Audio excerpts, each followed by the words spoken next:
Hello everyone, Vivo কিন্তু তাদের Y17s ফোনটি লঞ্চ করে দিয়েছে বাংলাদেশের মার্কেটে অফিসিয়ালি এবং ফোনটির প্রাইস রাখা হয়েছে 16,000 টাকা এবং যেই ভেরিয়েন্টটি পাওয়া যাচ্ছে সেটি হচ্ছে 6GB র্যাম এবং 128GB রম। এবং এই 16,000 টাকায় কিন্তু ভিভো ভালো ভালো কিছু স্পেসিফিকেশন প্রোভাইড করছে, যেমন কিনা ফোনটিতে 50 মেগাপিক্সেলের ক্যামেরা সাপোর্ট রয়েছে, এছাড়া 5000 mAh এর একটি বিগ ব্যাটারি রয়েছে, এছাড়া অসাধারণ একটি বিল্ড কোয়ালিটি এবং খুবই গুড লুকিং একটি কালারের সাথে কিন্তু ফোনটি লঞ্চ করা হয়েছে। তো ফোনটি যেহেতু একটি বাজেট ফ্রেন্ডলি ফোন, তো ফোনটিতে কিন্তু অবশ্যই কিছু ভালো দিক রয়েছে এবং খারাপ দিকও রয়েছে। তো সেই সব সম্পর্কে আজকে বিস্তারিত আলোচনা করা হবে এই রিভিউতে। তো আশা করব আপনারা সকলে পুরো ভিডিওটুকু দেখবেন, তাহলে আপনি ফোনটি সম্পর্কে বিস্তারিত জানতে পারবেন। তো গাইস, চলুন শুরু করা যাক।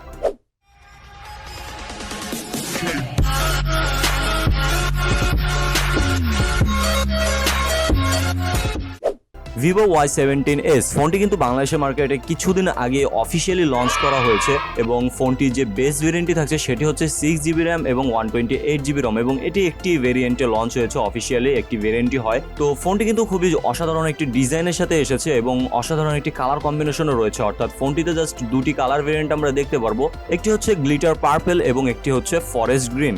এবং ফোনটির ব্যাক সাইডে কিন্তু আমরা একটি বড় কাটআউটের মাধ্যমে দুটি ক্যামেরা বাম দেখতে পারবো এবং একটি এলইডি ফ্ল্যাশ, এবং নিচের দিকে আসলে আমরা ভিভোর ব্র্যান্ডিং দেখতে পারবো। এবং ফোনটির ব্যাক সাইড এবং এর ফ্রেমটি কিন্তু উভয় প্লাস্টিকের থাকছে এবং সামনের দিকে আসলে আমরা একটি গ্লাস ডিসপ্লে দেখতে পারবো এবং যেখানে কিনা থাকছে একটি ওয়াটার ড্রপ সেলফি ক্যামেরা। এছাড়া ফোনটির ওয়েট থাকছে মাত্র 186 গ্রাম এবং এর থিকনেস থাকছে 8.09 মিলিমিটার। তো ফোনটি মোটামুটি লাইট ওয়েটে রাখা হয়েছে যাতে কিনা আপনাদের ওয়ান হ্যান্ডে ইউজ করতে অনেকটাই সুবিধা হয়। এছাড়া মোটামুটি ঠিক রাখার ফলে ফোনটি কিন্তু আপনারা ইজিলি এবং খুবই সুন্দরভাবে ওয়ান হ্যান্ডে ইউজ করতে পারবেন। এছাড়া ফোনটির কালার কম্বিনেশনটা কিন্তু যথেষ্ট ভালো, যার কারণে কিন্তু ফোনটি দেখতে আপনাদের কাছে পছন্দ হবে, অর্থাৎ ভিভোর ফোন বলে কথা, দেখতে তো পছন্দ হওয়ারই কথা। ফোনটির পোর্টস এন্ড বাটন সম্পর্কে কথা বলতে গেলে ফোনটির রাইট সাইডে কিন্তু আমরা একটি ভলিউম আপ ডাউন বাটন পেয়ে যাব, সাথে কিনা পাওয়ার অন অফ বাটনও পাচ্ছি, যেখানে কিনা ফিঙ্গারপ্রিন্ট সেন্সরটি ইউজ করা হয়েছে, যেটি কিনা মোটামুটি অ্যাকুরেট এবং ফাস্ট বলে মনে হয়েছে। মাঝে মধ্যে কিছুটা অ্যানিমেশন ডিলে হয়, বাট সেটা ইগনোর করতে পারলে যথেষ্ট ফাস্ট কিন্তু আনলক করে ফেলছিল। এছাড়া লেফট সাইডে গেলে আমরা একটি সিম কার্ড ট্রে দেখতে পারবো, যেখানে কিনা আমরা ডুয়েল সিম কার্ড পাশাপাশি একটি মাইক্রো এসডি কার্ডেরও সাপোর্ট দেখতে পারবো একই সাথে। এছাড়া নিচের দিকে আসলে আমরা একটি 3.5mm হেডফোন জ্যাক দেখতে পারবো, একটি মাইক্রোফোন এবং একটি টাইপ সি চার্জিং পোর্ট এবং একটি স্পিকার গ্রিলও দেখতে পারবো। অর্থাৎ ফোনটিতে একটি মোনো স্পিকার ইউজ করা হয়েছে, যার সাউন্ড কোয়ালিটি কিন্তু মোটামুটি অ্যাকুরেটই বলা যায়, কেননা ফোনটি যথেষ্ট ভালোই বেসটা ধরে রাখতে পারছিল এবং যথেষ্ট লাউড অ্যান্ড ক্লিয়ার রাখার চেষ্টা করছিল সাউন্ড কোয়ালিটিগুলোকে। কিন্তু মাঝে মধ্যে কিছুটা ডিস্ট্রাকশন দেখা দেয় সাউন্ড কোয়ালিটিতে, বাট বাজেট অনুযায়ী কিন্তু এভারেজ বলে মনে হয়েছে। এছাড়া ফোনটিতে কিন্তু থাকছে IP54 এর ওয়াটার এবং ডাস্ট রেজিস্ট্রেশন, অর্থাৎ টুকটাক ধুলাবালি এবং পানির ছিটে ফোটায় কোনো রকমেরই সমস্যা দেখা দিবে না। এবার যদি ফোনটির ডিসপ্লে সেকশন নিয়ে কথা বলি, ফোনটিতে কিন্তু একটি 6.56 ইঞ্চিসের একটি IPS LCD প্যানেল ইউজ করা হয়েছে, যার রেজুলেশন থাকছে 720x1612 পিক্সেল।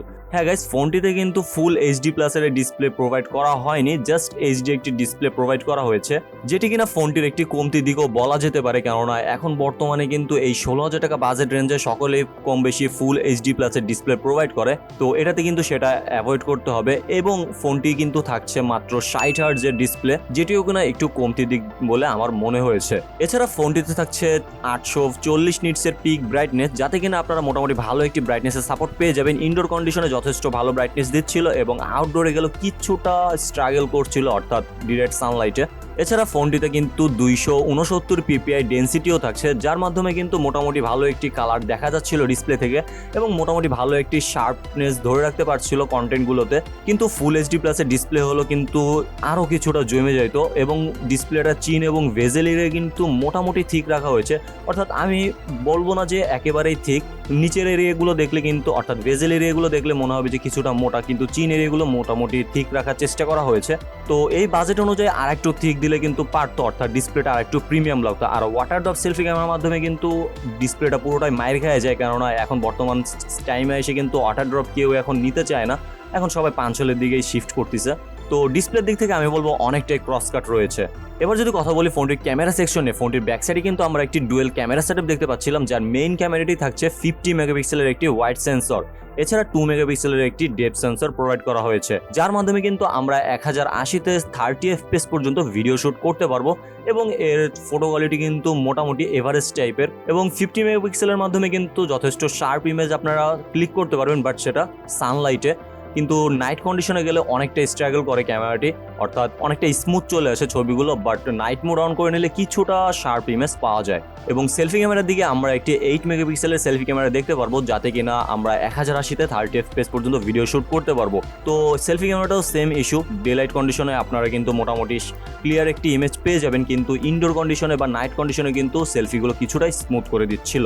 তো বাজেট অনুযায়ী কিন্তু ভিভোর এইটাকে এভারেজ একটি ফোন বলা যেতে পারে, কেননা ভিভোর ভালো সেরকম প্রিমিয়াম ক্যামেরা সেকশন বা প্রিমিয়াম ডিসপ্লে দিকে যেতে হলে কিন্তু বাজেট কি সেরকম 20-25 হাজার টাকার উপরে চলে যাবে। তো আমরা সেই নিয়ে ভিডিও শেষে আলোচনা করবো অবশ্যই ভালো দিক এবং খারাপ দিক সম্পর্কে। তো জেনে আসি যে ফোনটির পারফরমেন্স সেকশনে কি দেওয়া হয়েছে। ফোনটিতে রয়েছে মিডিয়াটেক হেলিও G85, যেটি কিনা একটি 12 ন্যানোমিটার আর্কিটেকচারে বিল্ড করা একটি অক্টাকোর প্রসেসর, এবং এর জিপিইউ হিসেবে থাকছে মালি G52 MC2। এছাড়া ফোনটিতে অপারেটিং সিস্টেম হিসেবে থাকছে অ্যান্ড্রয়েড 13 এবং ইউআই হিসেবে থাকছে FunTouchOS 13। এছাড়া ফোনটির র্যাম টাইপ এবং রম টাইপ হিসেবে তো 6GB 128GB ভেরিয়েন্ট রয়েছে, যার টাইপ হিসেবে থাকছে eMMC 5.1। তো এই র্যামের মাধ্যমে কিন্তু অর্থাৎ 6GB র্যামের মাধ্যমে আপনারা ব্যাকগ্রাউন্ডে ভালোই কিন্তু অ্যাপস রান করতে পারবেন, কিন্তু ডিসপ্লেটা কিন্তু সেরকম একটা স্মুথনেস পাবেন না, যেহেতু 60 হার্জের রিফ্রেশ রেট রয়েছে, অতটা আহামরি স্মুথনেস আপনারা এখান থেকে দেখতে পারবেন না। এছাড়া মিডিয়াটেক হেলিও G85, যেটি কিনা একটা 12 ন্যানোমিটারের প্রসেসর, তো এর মাধ্যমে কিন্তু আহামরি আপনারা সেরকম গেমিং টাইপের ভাইস পাবেন না, অর্থাৎ মিডিয়াম লেভেলের গেমগুলো আপনারা খেলতে পারবেন এবং এভারেজ টাইপসের আপনারা ইউজ করতে পারবেন এবং টুকটাক গেম প্লে আপনারা করতে পারছেন সব গেমে। এছাড়া যথেষ্ট ভালো একটি পারফরমেন্সও কিন্তু আপনাদের প্রোভাইড করবে এর ব্যাটারি সেকশন থেকে, কেননা ফোনটিতে কিন্তু 5000 mAh এর একটি বিগ ব্যাটারি প্রোভাইড করা হয়েছে, যাতে কিনা মাত্র 15 ওয়াটের ফাস্ট চার্জিং রয়েছে, অর্থাৎ 18 ওয়াট দিলেও মানা যেত, কেননা 15 ওয়াট এখন কিন্তু সেরকম একটা ফাস্ট চার্জিং না, অর্থাৎ এর মাধ্যমে কিন্তু আপনাদের ব্যাটারিটি ফুল চার্জ করতে সময় লেগে যাবে প্রায় 2 ঘন্টার উপরে। সো মোটামুটি একটু কমতি মনে হয়েছে আমার এদিক থেকেও। এছাড়া এই বাজেট অনুযায়ী, অর্থাৎ আপনাদের বাজেট যদি হয়ে থাকে মাত্র 15 থেকে 16,000 টাকা, অর্থাৎ 16,000 টাকায়, তাহলে কিন্তু আপনাদের জন্য যদি একটি লং টাইম ধরে আপনারা একটি ফোন ইউজ করতে চান এবং এভারেজ টাইপের একটি ফোন লাগবে, অর্থাৎ হেভি ইউজার না তেমন একটি ফোন নিয়ে সেরকম একটা লেভেলের ঘাটাঘাটি না করেন, কিন্তু এমনি রেগুলার ডেইলি ইউজেজের জন্য যদি একটি ফোন চেয়ে থাকেন, তাহলে কিন্তু আপনারা এই ফোনটি সিলেক্ট করতে পারেন, কেননা ফোনটিতে অনেক ভালো দিকও রয়েছে, অনেক খারাপ দিকও রয়েছে।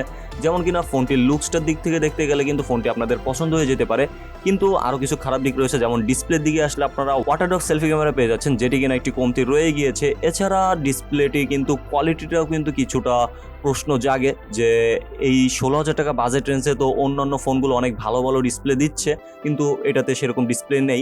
হ্যাঁ, সেটাই ঠিক যে এটাতে তেমন একটা ডিসপ্লে দেওয়া হয়নি, একটু ক্রসকাট করা হয়েছে, কিন্তু বিল্ড কোয়ালিটি যথেষ্ট ভালো।